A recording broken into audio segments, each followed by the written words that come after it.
What's up, y'all? Welcome to Fight Club. I'm your host, Robert Durden. Tonight I'm going to do a short show for you, probably about a half hour long. And mostly this is a how-to video. It's the first how-to video we're going to do. It's a little different stylistically than what I've been doing. I'm going to break down a couple of things that are going on right now in the news cycle. And I'm going to, as best I can, try to explain the recipe for what I call conjuring the left's Patronus, or conjuring the Sanders swarm online. Now, what I mean when I say that is, it seems to me that the left is really bad at harnessing the energy that is pent up on the left, and it has been run into a couple of times on accident, most notably by Jimmy Dore, when he was pushing for the Medicare for All floor vote. And a lot of people on the left act like this is some mysterious recipe, that it's so hard to conjure organic energy, and it's like, what do we do to get all that fervor built up for other things? It's gone now. What is the recipe for that? And I think I have the solution. I think we can replicate what Jimmy Dore did, and it involves using the news cycle. So real quick, we'll break that down on two different things that are going on right now. I'm going to make my arguments, and if the arguments can be phrased in such a way and we could all run with it, I think that we could really get some things done by just simply going with what's hot and going with what people are really caring about on a week-to-week basis. So first, the rules of Fight Club, quickly. Rule 1, talk about Fight Club. Rule 2, know your opponent. Excuse me, that's rule 3. Rule 2, pick your battles, know your shit. Rule 3, know your opponent. Rule 4, keep the debate on topic. And rule 5, admit when you're wrong. So we're going to talk about two different things today, and these are things that are in the news cycle. And I'm going to break them down, and I think that if we reframe these things that are in the news cycle right now, we can gain some natural organic energy for a couple of things that the American people really need right now. And the things I'm going to talk about are Texas and what's going on with Andrew Cuomo right now. And not in that order. I'm going to talk about Cuomo first. So basically, the recipe is simple, I think, for getting things done and conjuring the Patronus like Jimmy did with the Medicare for All floor vote. And I think you have to pick what's popular, and since we are in COVID, I think as a general rule, the people really care about stimulus checks and healthcare. So any story you can use to bolster an argument for Medicare for All or UBI is going to land with most people right now. So you should just, across the board, fight for those two things. And then just, when the opportune moment comes up, push for things. So I'm going to give you an example.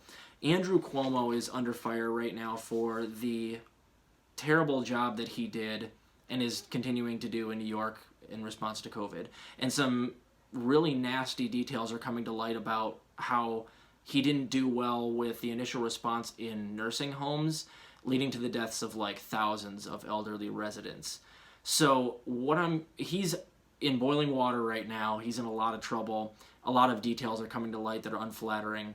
So I'm going to talk about that story real quick and how I will reframe this story in a way that gets me across to people. And I think that if you were to just keep repeating these things in response to the Cuomo fervor right now, you could really get a good case for like Medicare for All. And I'm going to make the point that Cuomo is doing a terrible job. And sure, yeah, like the right media is slaughtering him because he's a Democrat. But CNN, MSNBC would do exactly the same thing, slaughtering Trump for doing a terrible job. So they have both reframed it in a partisan way, where they've demonized someone on the opposite side and they're telling everybody, well, look how anemic these people are at taking care of us during a pandemic. Well, they're more anemic than we are, and they just go back and forth, and they just demonize the person on the opposite team. But I think any objective person looks at that and goes, well, can't we agree that you guys both suck? I think anybody that has been really paying attention, Biden isn't doing a much better job containing COVID than Trump was. They're both pretty bad. And if Biden is doing a better job, it's like, again, like it's like an F to a D minus. So it's not that much of an improvement. So it's not like he's doing well. So with the Cuomo thing, the first thing I would do, and I like to kind of take jabs at people that have done stupid things in the past, and this goes with know your opponent. My jab has got to be at like the neoliberals that, if you remember correctly, back when Biden was, I don't even know if he was running, but early on in his campaign, he was not doing well. Like Elizabeth Warren was doing pretty well, Pete Buttigieg was doing decently well, and Bernie was doing decently well. And it was looking more and more like Warren or Bernie was going to win the nomination, and Biden certainly wasn't going to. So there was all this speculation on who might run for president to be like the neoliberal centrist that could be in there. There was Michael Bloomberg was floated, and another one, a lot of you dimwits were championing Andrew Cuomo to run for president. Do you remember that? Because I do. I remember that. And you guys are a bunch of numbskulls. How does that feel now? That take has got to be super cold at this point.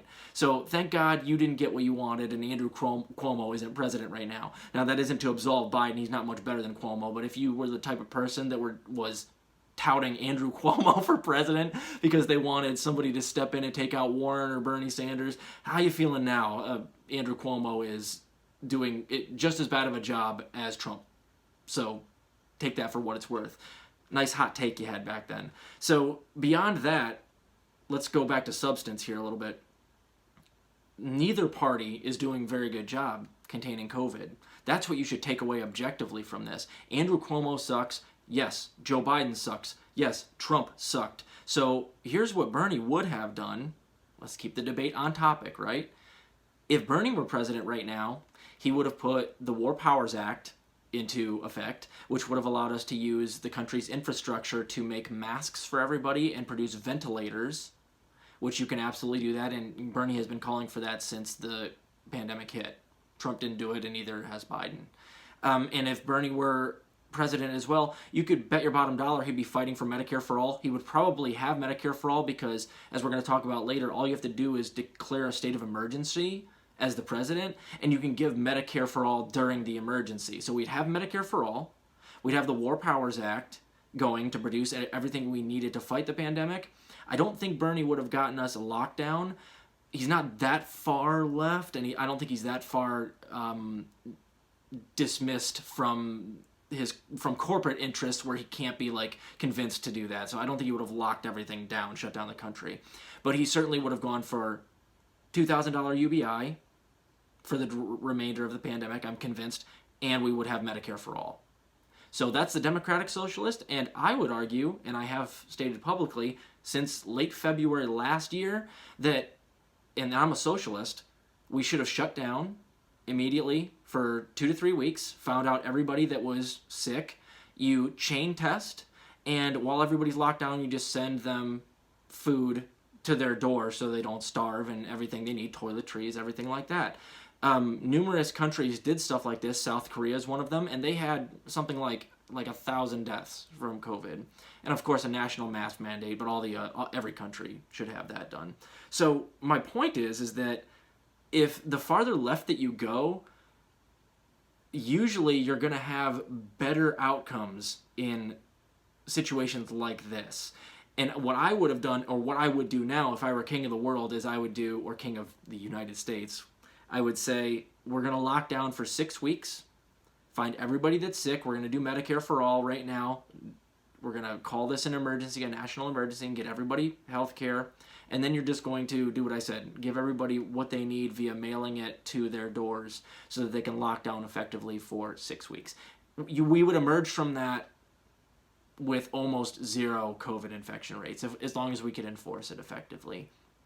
But of course, Americans would be tough to enforce because a lot of them don't want to do that. They don't want to lock down. They'll die at the altar of the economy. So I don't know. But certainly we would have been much better off with Bernie Sanders in there than Joe Biden, Andrew Cuomo, or Trump. And anybody that thinks that Trump, Cuomo, or Biden is doing a better job than the other two, you're just a cheerleader and a partisan hack. So you see how I reframed that all?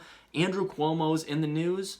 I'm not going to talk about how bad he is by himself. I'm going to say, no, the point is, all of these people are bad if you're part of the Democrats or Republicans. If you're elitist and rich, you don't care about poor people dying during a pandemic. So no, they're all equally demonized in my mind. What any objective person would take away from this is Andrew Cuomo would have been a terrible president, Joe Biden is a terrible president, and Trump was a terrible president when it comes to COVID. So I'm going to do that same thing where I'm going to reframe, and we're going to talk about Medicare for All specifically now. We talked about Texas yesterday with Ian, and we talked about how we should socialize, or had they socialized their electrical grid, it would be doing much better than it is under their ultra-privatized electrical grid. Today I'm going to talk about how Texas now has Medicare for All during the pandemic. The Biden administration declared a state of emergency during this winter storm in Texas. And I did not know this, but if you do that, you can give them all free health care just by simply stating that it's an emergency. So my question is, why have they not done this as a national emergency for COVID? Well, wink, wink, nudge, nudge. I'll tell you why. They're in the pockets of the insurance industries and the pharmaceutical companies. But I'm going to reframe this whole thing and make it into a huge argument for Medicare for All, and certainly a Medicare for All during COVID. So they got, everyone in Texas has free healthcare right now for the duration of the winter emergency that's going on there. So there are going to be some people that tell you on the left and the right that you can't get Medicare for All now. We don't have any leverage, and I would have believed them until I knew that this was a loophole, or I knew that this was something you could do. So as it turns out, in Obamacare, there's a provision that allows the president to declare a state of emergency, and when you do so, you can get Medicare for All or a single-payer system in place for the duration of that emergency. And that could be a state emergency, which they're doing in Texas, but it can also be a national emergency. So this is a loophole I didn't know existed, and thanks to my boy Kyle Kalinske for bringing it to my attention. So this is a huge argument for Medicare for All, and a huge blow to the technocrats that say it can't be done that easily. You could just circumvent Congress entirely and declare a state of emergency till the end of COVID and give everyone free healthcare right now. And I didn't know this. So when people start talking about what's going on in Texas, I'll be like, talk about their electrical grid for a little bit, but then I'm going to reframe it every single time as, well, do you know that they have healthcare right now? It's crazy. Like, Biden, who has been saying he would veto Medicare for All if it got to his desk for the nation, just gave them all Medicare for All for the duration of their crisis. And their crisis is a snowstorm, which isn't that bad compared to a global pandemic and a national health crisis. So how's my boy Biden about to give everybody in Texas free health care on a snowstorm? And I, of course, want them to have that. But if anything, an argument can be made that the pandemic is way more in need of Medicare for All than the blizzard. What is there, 23 deaths? 30 deaths by now, maybe? We have 500,000 COVID deaths. So this is an argument to be made for, let's just declare a state of national emergency and give everyone Medicare for All right now. And I think we should get at Bernie on Twitter, get him in Biden's ear talking about this nonstop. Because we can have healthcare right now, and it doesn't have to hinge on whether or not the squad wants to grow a spine, or whether or not we want to, tar and feather Joe Manchin, online, of course. But it takes all of the technocratic bullshit out of it. We can just straight up declare a national emergency and give everyone health care till the end of COVID. And why don't we do it? It's because Joe Biden is in the pockets of the pharmaceutical industry. Pharmaceutical industry is the biggest lobbying group in the world. It's higher than big oil, anything that you can think of. Any lobbyist group in the United States, the big pharma is the biggest. And in fact, I think they donate more to politicians in our country than the next two lobbying groups combined, which I think are like big oil and don't quote me. I don't know what the next two are. So I'm not going to misquote myself. But you see how I reframed that there? Every time somebody talks about Texas now, talk about Medicare for All, how they have Medicare for All until the end of the blizzard. They're in the news cycle right now. Hammer it home while people are talking about it, and you might be able to conjure up some organic energy for Medicare for all for COVID right now. I know Bernie's on board for it. Let's get him on board for it. And while Texas is in the news cycle before the ice thaws, let's get these out there and work on it. And that's how we're just going to have to do it. Every news cycle, we're going to have to grab whatever's available to us that people are talking about and reframe it in a way that's beneficial to leftist policy. So you can kind of go back through the video. I kind of did the same thing in both of them. I would say if I were king of the world or king of America right now and I saw what was going on in Texas, I would be down there helping them, for one. I would be giving everybody Medicare for all, but doing far more than that. And Joe Biden hasn't even gone down to Texas, as far as I know. I think AOC went down there today, but like, this is like his Katrina in a way, and he's failing so miserably, man. People are not going to forget this in Texas. Texas could have been a blue state. It could have been a blue state. But no, like Joe Biden is just going to leave them out to dry. And at least Trump was photographed like going down and like shooting hoops or throwing that paper towel to those people after those hurricanes. But Biden hasn't even gone down there yet. It's probably a little too warm in his house. He probably doesn't want to go down there. It's going to be a little inconvenient for him. So yeah, you can wave bye-bye to ever getting Texas to go Democrat. Thanks, Joe Biden, on that one. And thanks for not declaring a national emergency and giving us all health care during a pandemic. That's really nice of you. So that's how I think we should do it, guys. I don't think that this will always work, but the squad is so bad at realizing what is important to be talking about and focusing on what's in the news cycle, and I think they do it deliberately. I think they pick things that they know are not, that normal people don't care about, in order to deflect long enough so they don't have to actually fight for the things that matter. Because, good God, how long was that pity party after the riot at the Capitol where they're talking about their trauma while people are starving on the streets? Good Lord. I mean, I empathize with you. I'm sure that was scary, but you guys talked about that for like 3 weeks when you knew that what was in the actual news cycle was Biden's $2,000 stimulus checks and him going back on them, and you didn't want to have to address it.